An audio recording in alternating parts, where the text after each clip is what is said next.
Morladim, where are you? There you are.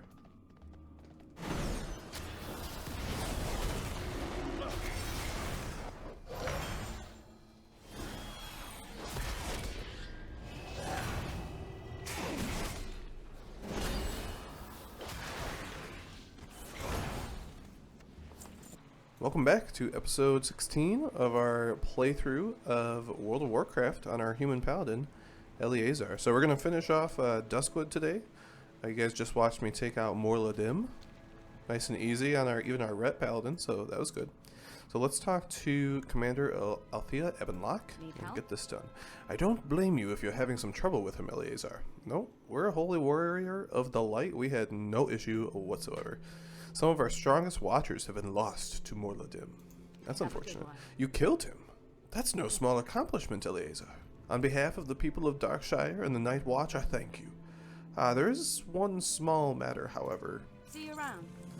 I should have told you this earlier. How should I put it? Morgan may have believed that his family was all dead, but in fact, his daughter Sarah Lattimore is now a watcher. She's always been troubled by the circumstances surrounding her father's death. Perhaps you could go to bring the news to her. Farewell. Oh, well, I hope she's not mad, and she's right here. Okay, Miss Lattimore. Yes, my father. Her eyes become downcast. I wish there was something I could have done for him. If only I had talked to him before he... Light bless you. Here, take this and lay it on his grave. Maybe, somehow, he'll know that I'm okay, and that none of us hold him responsible for what happened. There are tears in her eyes now, and she slides a ring from her right hand and presses it into your hands. Thank you, Eleazar. Be careful. Okay. That's very somber, so we'll have to do that before we leave Duskwood. Let's do a couple more of these quests. So this was... getting this last piece of glass for this guy that I'm pretty sure is making a telescope by the sounds of it. King's honor, friend. Were you able to convince Zarkvul to lend us his monocle for our experiment? Yes, we convinced him, you could say that. At last, the stargazing device is complete. Thank you, Eleazar. Now I can continue my research. Light bless you. Okay, we got an upgrade on the ring, but still doesn't look good enough to put on there, so... Oh, Abercrombie, we have your tools from the ogres. Do you have my crate? If so, then please give it to me quickly. Safe travels. Thank the neck. Well, thank you, Eleazar. Neck? Like a necromancer? Is that what he's doing? I think we're on to him. You have more than earned your reward.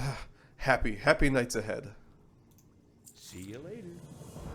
Oh my gosh, another corpse run that we're going to have to do for this guy. Out here on the outskirts of town, it's a wonder the walking dead haven't eaten me. In fact, just yesterday a pack of ghouls was pounding on the walls of my tower. I want to make an effigy, a kind of scarecrow for ghouls. To do that, I need some ghoul ribs. You can find plenty of them in the fetid corpses wandering Manor Mistmantle's grounds north of Darkshire. Get the ribs for me, and I'll repay you with some coin. Have a good one. Sounds a bit iffy, but I guess we'll go and do this real quick.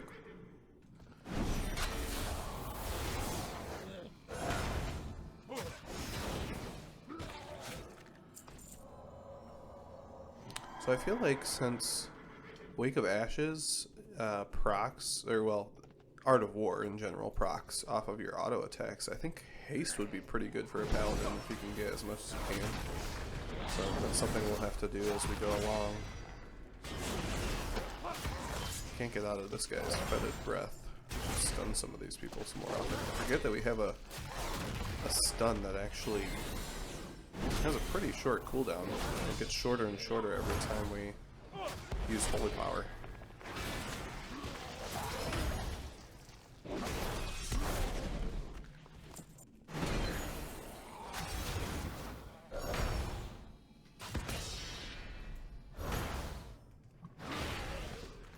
Maybe try to use our blinding light a little bit more often to do things.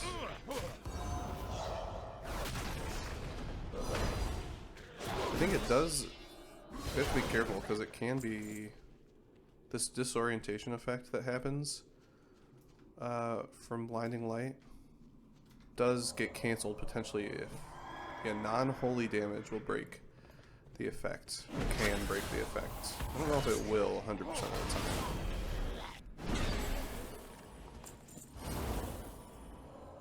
Oh, does Avenging Wrath? It also increases our healing critical strikes. Okay, that's cool. That's why it healed for so much right there. Yeah, it does increases our damage, healing, and critical strike chance by 20%. That's good. Oh, by the way, I did forget, we actually have the story of Morgan Lattimore that we need to read. So this is the guy that we just killed. Maybe we'll read this at his grave, actually. Abercrombie, we have things for you. I'm sure you could find plenty of ribs in Raven Hill as well, but you might not want to wander so far at night. See you around. Ah, thanks. These will do just the trick. See you later. Take this note to Ello Ebenlock, the mayor of Darkshire. He and I are old friends, and when he reads it and discovers what you did for me, I'm sure he'll be just as happy as I am. Have a good one. We can read the letter. The letters on the note seem to flicker and dance across its surface. It is impossible to glean meaning from them. Oh, well, I hope the mayor can understand them. Ah, Lord Ello Ebenlock. Need help? A letter? What's this all about? For the Alliance. Ello looks at the letter and immediately pales. You fool! You've doomed us all! Go with What? honor, friend. You're not the first fool to be manipulated by Abercrombie. That doddering old man is known as the Embalmer to us. He's a vile necromancer and a blight upon this town. And now, sewn together and given life by the very materials you brought him, his horrible creation approaches. Oh, Stitches, this guy does not look good. Hey, there's the ribs we collected. What else did we collect? I don't know, these chains and stuff. Oh my gosh, that's a big axe. Where did he get that? Oh, look at that. That's gross. What is this piece of gold in him? His heart or something? That hideous creature will be upon us in mere moments. If you have the heart, Eleazar, you'll help the Night Watch drive off the abomination and save our town. Be careful. Oh, I'll do that. I can stun him, I think. He should be an undead, right? I can stun him with my Wake of Ashes. Oh my goodness.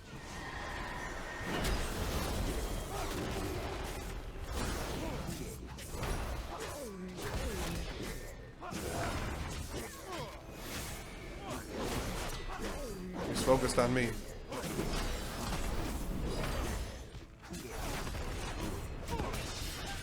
Let's dazzle him. Oh, that didn't do much. We need to heal. Let's use our blessing protection.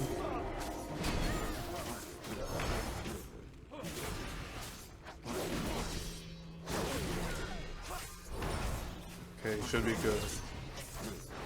There we go. We got him. Oh, the town is like on fire. We definitely messed up, guys. Uh-oh.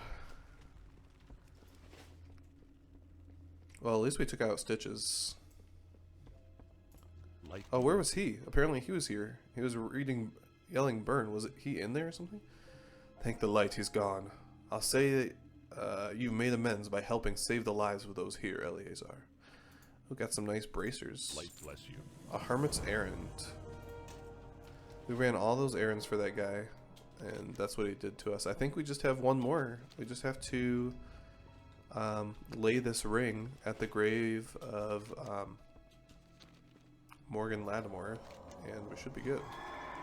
Let's take a flight point over there. Oh, we also have a retribution point available. I think these are the ones I want to choose from. So, healing hands, cooldown of lay on hands is reduced up to 60% based on the target's missing health. Okay. So, if you heal for more, maybe, it reduces the cooldown. Word of Glory's healing increased by 100% based on target's missing health. Okay. Or this is the one I was talking about last episode, the Selfless Healer. Your holy power spending abilities reduce the cast time of your next flash of light by 25% and increase its healing done by 10% and stacks up to 4 times. Okay, so I think this is what we're going to take. So I think this means each time we use a Templar's Verdict, because at least right now that's the only thing that uses holy power, and Divine Storm. Each time we use that, we'll get a stack of what's the name of this? Selfless Healer, which will make our Flash of Light quicker and more potent. So that's going to be good for survivability for us. The other one could be pretty good for if you're doing like in like group content potentially. If you're doing some off healing and stuff, that'd be pretty good. Or I mean off healing or just saving yourself, you know, could be good. We'll test around with that maybe as we get higher level and see what's better for us. Okay, so I think after this we should have all the achievements related to Duskwood. And I think that's what I'm going to go for in this playthrough. I want to get as many achievements as I can on this character. And I'll pay attention before we go into zones to see if there's anything special we need to do. I don't think this guy's going to get me. Okay, I figured before we lay this final guy to rest... oh, here he comes. We've already taken you out. I want to read his journal so we can learn about him, but he comes pretty close over here. That's kind of sad. He goes to his grave and looks at it. That's very sad.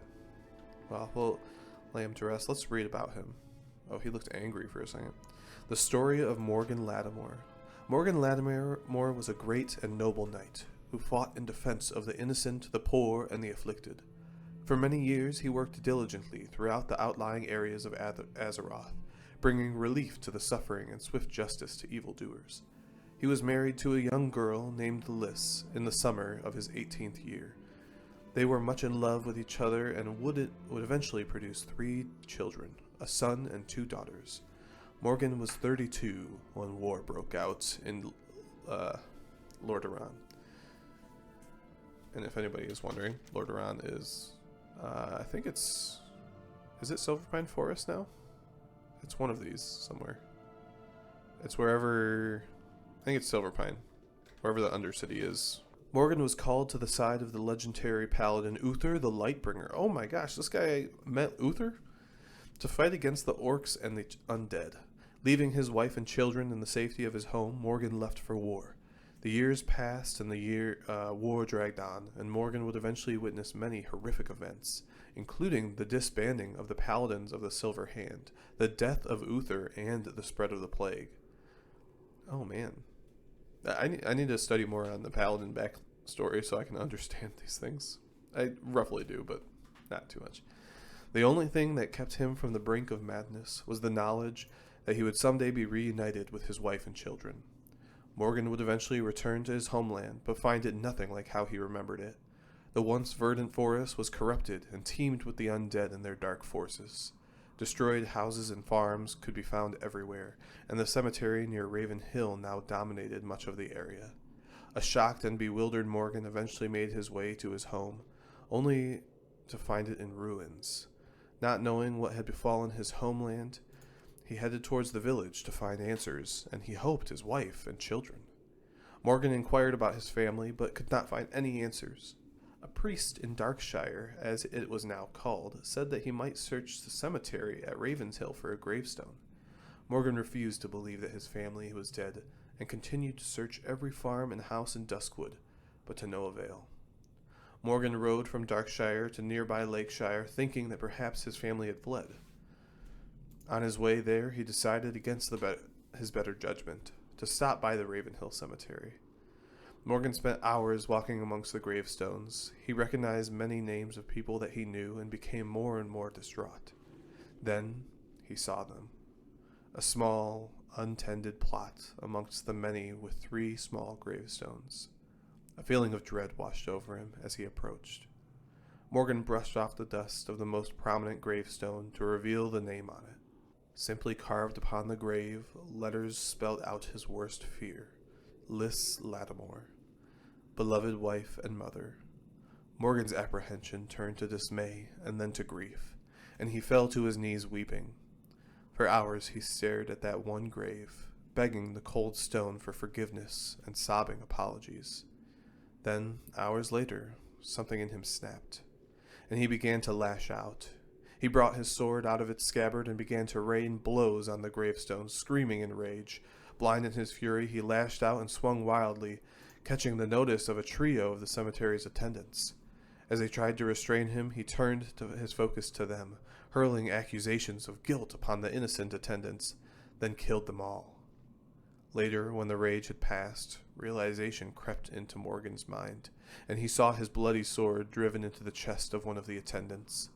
Driven to the brink by his emotions, he removed his belt knife and plunged it into his heart. Morgan Lattimore's body and the 3 bodies of his victims were found the next day. He was quickly buried, without ceremony, in a hastily dug grave on the outskirts of the cemetery. Because Morgan committed murder against the innocents, something that went completely against his beliefs and his nature, and because of the grief that he held in being unable to save his family, Morgan could not die a peaceful death, and lived on as one of the restless dead. Only days later his grave was disturbed, and his body could not be found. The being that was Morgan now wanders Duskwood, consumed by his grief over the loss of his wife and children and his own self-hatred. Mor Ladim, as he calls himself now, roams Duskwood with mindless vengeance and hatred, and has been known to commit murder indiscriminately. It's a very sad story. Let's pay our respects to this hero who fought along Uther, and in all intents and purposes, other than this terrible act at the end of his life, was good. He was good, but unfortunately, sometimes things happen. Leave me be. A ghostly voice sounds on the wind. This is Sarah? Could it be she's still alive? The weight is removed from my shoulders. Eleazar, take my sword, Arceus, as my soul is put to rest. I have no more need for it. It was forged to do good, and though I have proved myself unworthy to hold it, perhaps you will carry on the light through it. Lys, my love. Oh, he's coming.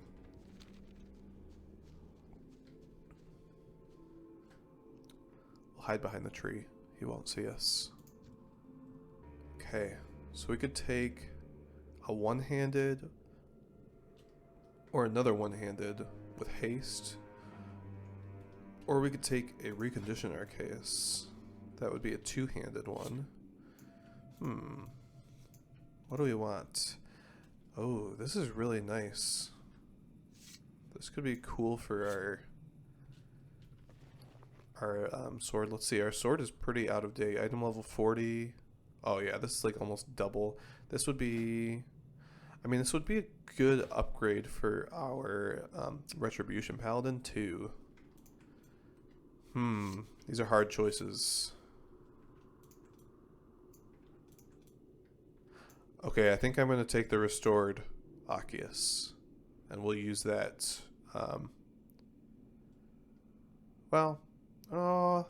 This one has intellect, which would be good if we ever want to do some holy specialization in the near future.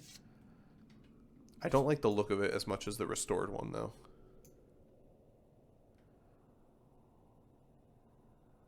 This one does more damage. We'll take the restored Arceus. Oh, there he is. My sword Arceus served me well in life, but as my last spirit... Oh, he's talking too fast. May pass from the unhappy existence, I need it no longer. I shall cling to the love of my daughter and hope that I will find forgiveness under the light for my sins. Farewell. I feel like this guy kind of ruined the mood, but here he's back. We'll salute to him. Good work, soldier. Except for the end. That was bad. Okay. On to Northern Stranglethorn.